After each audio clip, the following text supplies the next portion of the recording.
पिछले कई सालों से लाइफ में बहुत सारे चेंज आए और हर किसी के लाइफ में चेंज आता है। एंड आई होप कि जो मैं आपके साथ शेयर करने वाला हूँ उससे आपके लाइफ में काफ़ी कुछ बदलाव आएगा। और सबसे प्लस पॉइंट तो ये होगा कि आप उसको रिलेट कर पाएंगे और कनेक्ट कर पाएंगे जो भी मैं बोल रहा हूँ। क्यों कनेक्ट कर पाएंगे? क्योंकि ये जनरली हर किसी की लाइफ में ऐसा होता है। जैसे हमारा एज बढ़ता है, टाइम के साथ साथ हम बहुत सारे काम करते हैं, बहुत सारे नए लोगों से मिलते हैं, बहुत कुछ एक्सपीरियंस होता है और बहुत कुछ लॉस भी करते हैं। तो पिछले 10 सालों में जो लाइफ चली है, अगर हम उसको एनालिसिस कर लें तो कुछ सेक्टर में बहुत ही बड़े बदलाव हुए हैं पॉजिटिव सेंस में, और कुछ चीज़ों में लॉस भी हुई हैं।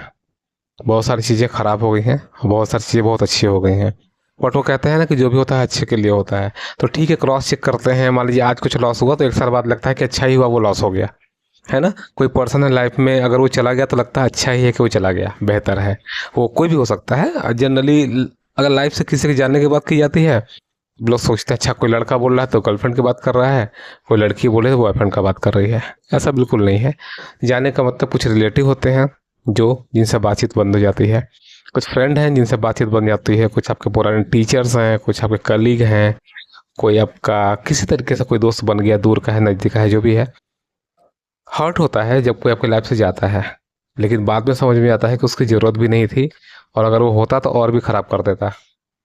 बढ़िया हो के चला गया, है ना। तो मैं इस पे बात नहीं करूँगा मैंने क्या प्लस पाया है।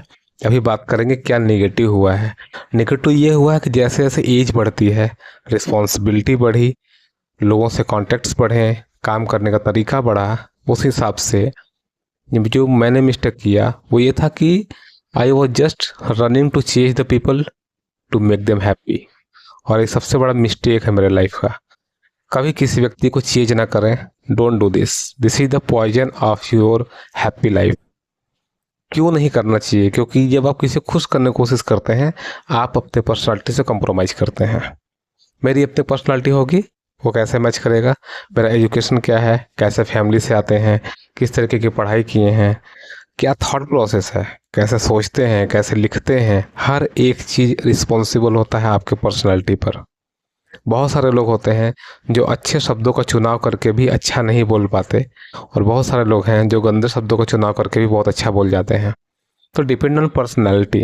अगर वो चेंज करें एक दूसरे को, क्रॉस करें एक दूसरे को, तो दोनों का ही क्वालिटी ख़त्म हो जाएगा, है ना। अच्छा बोलने वाले का अच्छा बोलना ख़त्म हो जाएगा, और ख़राब बोलने वाले का ख़राब बोल करके अच्छी चीज़ें देने का, परोसने का क्वालिटी भी ख़त्म हो जाएगा। तो मुझे जो समझ में आया अपने एक्सपीरियंस से कि हमें बेस्ट होना चाहिए जिसमें हम हैं। We have to change to our self. अपने आप को हमेशा हैप्पी करने की कोशिश कीजिए, हमेशा खुश रहने की कोशिश करना चाहिए, जो कि मैंने मिस्टेक किया है और उसका रिजल्ट मुझे अब मिल रहा है। I have lost lot of things. कुछ रिलेशन ख़राब हो गए, फाइनेंशियली बहुत सारा लॉस हो गया इसी वजह से, क्योंकि मैंने हर किसी को खुश करने का प्रयास किया। तो जो भी मेरे मिस्टेक हुए हैं, मैं किसी को भी जिम्मेदारी नहीं देना चाहता, उसकी जिम्मेदारी मेरे ऊपर है। और जो जो मैंने प्लस अपने लाइफ में किया है, जो भी मैंने पाया है, अगर मैं उसे पलट के देखूं कि क्या कारण था कि मुझे बहुत बेहतरीन चीज़ें मिल गई, या मैंने जो कुछ सीखा बहुत कम टाइम में बहुत ज़्यादा सीख लिया, वहाँ पर सिर्फ और सिर्फ मैं इन्वॉल्व था। टोटली दिल से, दिमाग से, बॉडी से। जो कुछ भी मेरे पास स्ट्रॉन्ग मटेरियल है, जो भी मुझे आता है, वो मेरा अपना है। जब जब मैं किसी के पीछे भाग करके उसे सीखने की कोशिश किया, आई वॉज फेल्ड। और जब मैं रुक करके स्टेबल होकर के ध्यान से समझने का प्रयास किया कि अपने स्टाइल में समझेंगे, अपने स्टाइल में पढ़ेंगे। एग्जाम्पल के लिए मैं बता दूं, जैसे कि मैं स्पिरिचुअल प्रैक्टिस करता हूं, मैं प्राणिक हीलर हूं। ओके, प्राणिक हीलिंग में जो भी मैंने टेक्निक और डीपली सीखा कि साइको केस आ गया तो कैसे सॉल्व करना है, एडवांस केसेस आ गया तो कैसे सॉल्व करना है, एक्सीडेंटल केस आ गया तो कैसे सॉल्व करना है, जब मैं बुक्स पढ़ करके और अपने ओन नोट्स मैंने बनाए, तो वहाँ से बहुत कुछ समझ में आया कि अच्छा ऐसे ऐसे और ऐसे होगा। प्रोटोकॉल्स इस तरीके से डिजाइन कर सकते हैं, राइट। लेकिन जब मैं सीखते रहा कि नहीं उनसे सीख लूँ, वो क्या बता रहे हैं, वो क्या सुन रहे हैं, देखें वो क्या कहते हैं, खुद पे विश्वास नहीं था कि बड़े केसेस को सॉल्व किया जा सकता है। यानी मेरे पास अगर बड़े केस आते थे, मैं किसी और को हैंडओवर करता था या मना करता था। बट 1 से 1.5 सालों में जो मैंने स्ट्रांगली ट्राई किया कि मुझे समझना है कि क्या है, मुझे समझना है कि किस तरीके से किस प्रॉब्लम की हीलिंग करनी है, वो बहुत स्ट्रांग हो गया। आप भी जिस भी काम में है, फॉर एग्जांपल आप स्टूडेंट हैं, मान लीजिए टीचर पढ़ा रहे हैं, वेरी गुड, वो तो जानना है ही, लेकिन जब आप खुद से रिसर्च करना शुरू करते हैं टीचर के नोट्स को और आपके बुक को और नेट का हेल्प लेकर के, चैट जीपीटी का हेल्प लेकर के, जो भी एआई टूल हो, आपको एक अपना कॉन्सेप्ट मिलेगा। अपनी पर्सनालिटी के हिसाब से आप कुछ लाइंस लिखोगे और वो आपकी लाइफ को चेंज करेगा। वो आपका आंसर सबसे सॉलिड होगा, और सिर्फ आंसर ही नहीं, आपके सोचने का तरीका बदल जाएगा। तो अच्छे बनने की कोशिश बिल्कुल नहीं करना है, this is the poison of your life. बेकार बनने के ट्राई भी नहीं करना है, क्योंकि बेकार बनोगे तो भी गड़बड़ ही है। अपनी पर्सनालिटी को डेवलप करें, कोई फ़र्क नहीं पड़ता कि दूसरे जैसा लग रहे हैं कि नहीं लग रहे हैं। और एक सबसे बड़ा मिस्टेक जो मेरे लाइफ में हुआ, वो कि मेरे अंदर कंपैरिजन की भावना आ गई, जो कि नहीं आनी चाहिए। I was a very great teacher on that topic, how to ignore a successful people in your life. How to ignore successful people in your life. क्या मतलब है इसका? सक्सेसफुल लोगों को इग्नोर करना है? यस, सिर्फ उनकी क्वालिटी को रीड करना है। आपको उनको ये नहीं देखना है कि किस तरह के कपड़े पहने हैं, कौन सी ट्रैवलिंग कर रहे हैं, कौन से शूज पहने हैं, किस तरीके से बातें कर रहे हैं, कौन से डिवाइस यूज कर रहे हैं, इससे कोई फ़र्क नहीं पड़ना चाहिए। और इस चीज़ का मैं मास्टर आदमी था, लेकिन हुआ होगा कुछ लाइफ में, मुझे एक्टिवली समझ में नहीं आ रहा ऐसा कैसे हुआ, बट हुआ। और कंपैरिजन की भावना आ गई। किसी से मिल रहे हैं, उसके कपड़े को देख रहे हैं, उसकी ज्वेलरी को देख रहे हैं, उसके गाड़ी को देख रहे हैं, इसके पास मुझसे बड़ी गाड़ी है, इसके पास मुझसे ज़्यादा ज्वेलरी है, इसने कपड़े मेरे से बेहतर पहन रखे हैं। ये चीज़ें आपको किल करती हैं। This is the very bad way of thinking. अब बहुत बड़े बिजनेसमैन को देख लीजिए, नॉर्मल कपड़े पहनते हैं, उन्हें कोई प्रॉब्लम नहीं है, वो जब चाहे तब खरीद सकते हैं, बट वो नहीं लेते हैं ऐसे कपड़े। कपड़े उनके महंगे होंगे, बट बहुत स्टाइलिश नहीं लेते, but they are so happy. तो और ये चीज़ें आप सोचते हो ऐसा कि हाँ कंपेरिजन करते हैं, तो you are just killing your personality. आप टारगेट बनाओ कि मुझे ये खरीदना है, that is good, but compare नहीं किसी से मिलने के। तो क्योंकि जब कोई आदमी आपसे बेहतर कपड़े पहना हुआ है, आप उससे दब के बात करते हो। कोई व्यक्ति आपसे बेहतर गाड़ी से आ रहा है, आप उससे दब के बात करते हो सकता है वो आपसे महा घटिया इंसान है, वो बहुत ही बेकार इंसान है, बट आप उससे दब के बात करते हो। When you push your self to front of the other people, you just suppress your entire personality, your education, your all the things. ये बहुत ही गलत है, जो मेरे अंदर डेवलप हो चुका था, but I am just trying to erase all the things, और just maximum 1-2.5 month I will destroy all the third form. क्योंकि मेरा पुराना बहुत स्ट्रॉन्ग माइंड सेट है कि मुझे कंपेयर नहीं करना है, तो मेरे को इसको डिलीट करने में बहुत कम टाइम लगेगा, क्योंकि स्ट्रॉन्ग तो ही है ना कि कंपेयर नहीं करना है। आपके अंदर भावना हो सकती है, ट्राई कीजिए, अपने आप को समझाइए, देखिए आप क्या चीज़ में बेहतर हो, राइट डाउन कीजिए, नोट्स बनाइए, लिखिए। और सबसे स्ट्रॉन्ग चीज़ जो मैंने फाइंड आउट किया है वो ये है कि आप पेपर पेन लीजिए, एक सिचुएशन लिखिए और उसके ढेर सारे आंसर लिखिए। फॉर एग्जांपल, आपके मान लीजिए सीनियर हैं, आपके बॉस हैं, या आपके टीचर हैं, आपके पेरेंट्स, उन्होंने कुछ आपको बोला। फॉर एग्जांपल, उन्होंने बोल दिया कि तुम लाइफ में कुछ भी नहीं कर पाओगे, तुम्हारा पढ़ने का तरीका बहुत ही ख़राब है, फॉर एग्जांपल। तो क्या उनको आंसर देना चाहिए या आंसर नहीं देना चाहिए? या मान लीजिए आप जॉब में है, बिजनेस में है, तो किसी ने आपको बोल दिया कि आप इस काम के लायक ही नहीं हो, इसलिए आपको अपॉर्चुनिटी नहीं दी जाएगी, राइट? तो आप बिजनेस प्रपोजल लेकर के गए, कोई व्यक्ति हाँ बोला और बाद में ना बोल दिया। या कहीं आप जॉब के लिए गए, आपको हाँ बोला गया, बाद में ना बोल दिया गया। तो क्वेश्चन आता है कि क्या हमें रिप्लाई करना है उनको, या चुपचाप वहाँ से हट जाना है? क्योंकि वो हमारे घर के बड़े हैं, बड़े भाई हो सकते हैं, बड़ी बहन हो सकती हैं, पापा हो सकते हैं, टीचर हो सकते हैं, बॉस हो सकते हैं, हमारे पार्टनर हो सकते हैं। तो क्या हमें रिप्लाई करना है या पीछे हट जाना है? अलग अलग आंसर होंगे।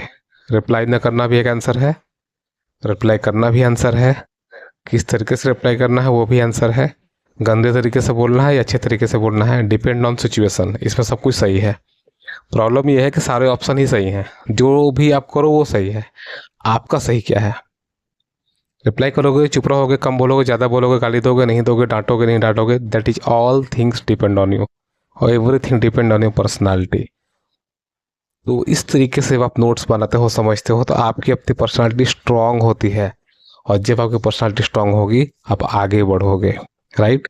बहुत बार ऐसा कहा जाता है कि हम किसी व्यक्ति से मिलने के लिए जा रहे हैं, होता है ना ग्रुप में, या फैमिली मेम्बर या फला रिलेटिव के यहाँ जा रहे हैं, वो लोग थोड़े से इसी टाइप के हैं, कुछ बोलेंगे तो चुपचाप रहना और रिप्लाई मत करना, राइट? ऐसा करते हैं। और हम क्या करते हैं, अगर हम रिप्लाई करने वाले पर्सनालिटी वाले हैं तो रिप्लाई नहीं करते, और रिप्लाई न करने की वजह से सामने वाला हमें हल्का समझ रहा है। बहुत बार ऐसा होता है कि आपको रिप्लाई करने की वजह से आपको अपॉर्चुनिटी मिल जाती है। मान लो किसी कंपनी का सीईओ है, वहाँ आप मिलने गए और आपको बोला गया मत बोलना मत बोलना, बहुत बड़ा आदमी है, ये है वो है, फलाना है ढेकाना है। आप वहाँ गए बैठे, उसके बाद कुछ ठीक नहीं लगी, आपने रिप्लाई कर दिया, ओके। अब उस सीईओ को आप में स्ट्रेंथ दिखा, आप में पावर दिखा, वो क्या करेगा, कोई अपॉर्चुनिटी आपको दे देगा कि wow that person is very nice. आप कॉन्फिडेंट हो, आप कंफर्टेबल हो बोलने में। लेकिन अगर आप बात मान लेते जो लेके गया था उसका कि नहीं नहीं बोलना नहीं है, बहुत बड़ा सीईओ है, बहुत बड़े फाउंडर है, तो क्या होगा, आपको अपॉर्चुनिटी नहीं मिलती। तो हमेशा अपने आप को स्ट्रॉन्ग करना है। आपका अपना जो इंटरनल वॉइस है, इंटरनल सोल है, उससे बहुत स्ट्रॉन्ग करना बहुत ज़रूरी है।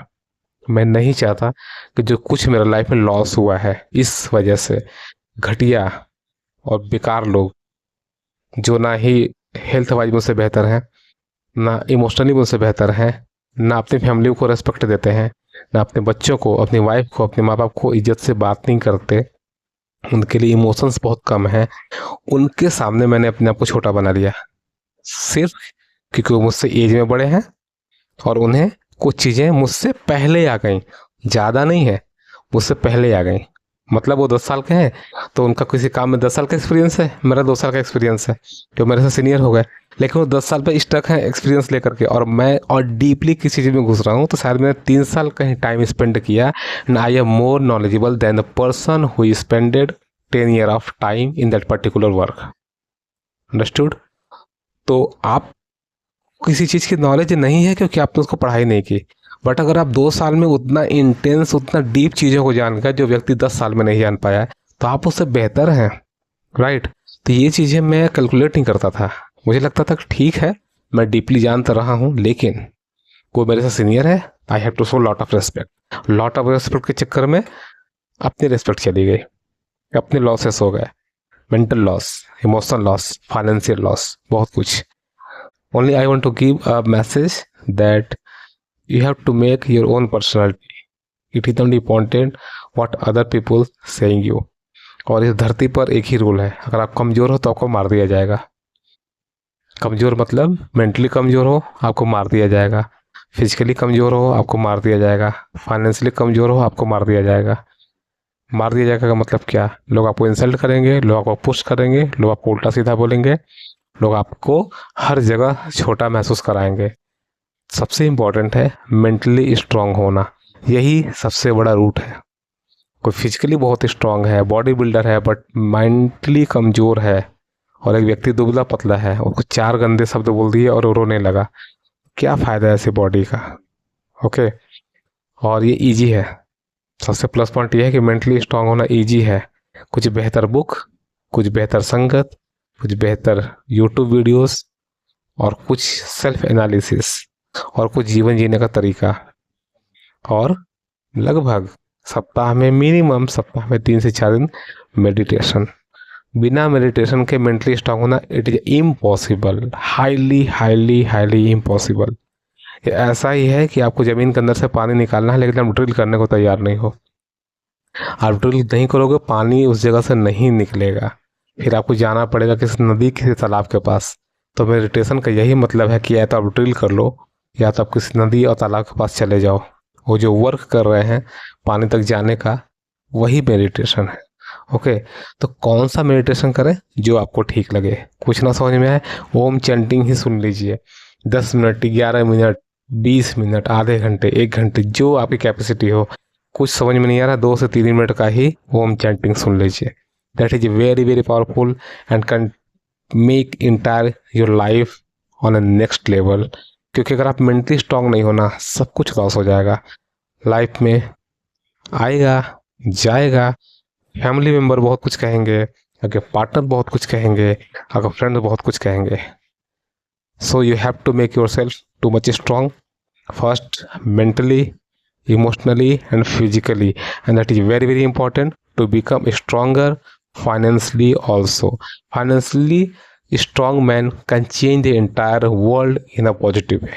मैं हमेशा कहता हूँ, एक व्यक्ति के पास अगर 1,000 रुपये हैं और वो किसी का हेल्प करना चाहता है और पूरे अपने 1,000 रुपये दे दे, पूरे 1,000 रुपये का वो ज़रूरतमंद लोगों को खाना खिला दे, कुछ चुनिंदा लोगों को ही खाना खिला पाएगा, राइट।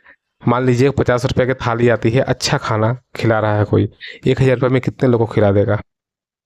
20 लोगों को। और अगर आपके पास 10 लाख रुपए हैं और आप 1 लाख रुपए डोनेट कर दो, लोगों को ज़्यादा खाना खिला दो, आपके पास अभी भी 9 लाख रुपए बचेंगे और 1 लाख में बहुत सारे लोग खाना खाएंगे, राइट। तो आपने डोनेशन किया 10%, but you have to make a lot of change in lot of people, okay. और आपके पास अगर कम पैसे 1,000 रुपये हैं, आपने 100% डोनेट कर दिया, फिर भी 20 लोग को ही खाना खिला पाओगे। Just think about that, calculate about that. अच्छा इंसान बनने के लिए आपको अच्छे पैसे कमाने पड़ेंगे। मुंह से बोल करके अच्छे इंसान नहीं बन सकते, फिजिकली वर्क करके अच्छे इंसान नहीं बन सकते।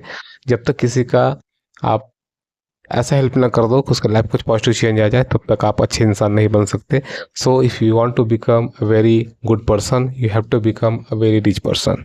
This is the key of life. And finally आपको यही करना है, मुझे भी यही करना है, that is also for me, make yourself mentally very very strong and very very healthy. And thank you so much. This is a long conversation. If you have listened, thank you so much for that. And I think you have received some life changing words in this audio. Thank you so much.